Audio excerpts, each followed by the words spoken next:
अच्चू दादा आला होता. अच्चू ताई तिकडं होती, उडून गेली ती. तिला मी आवाज दिला तर आली. तर ती मोबाईल घेऊसपर्यंत ती आली. पण किती क्यूट आहे ना. गेली, पाणी पिलं, गेली. लुसीला घाबरून गेली.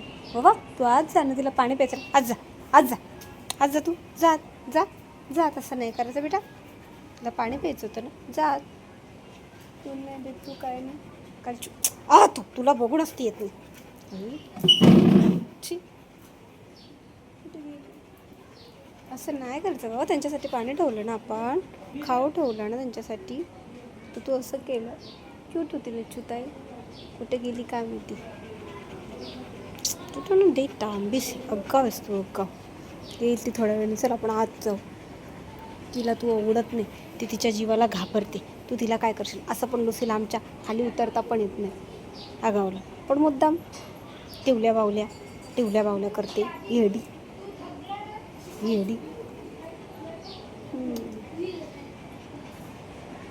खूप गरम होतं आहे, कंटाळा आलं. घरात बसायची इच्छाच नाही होत. काही नाही,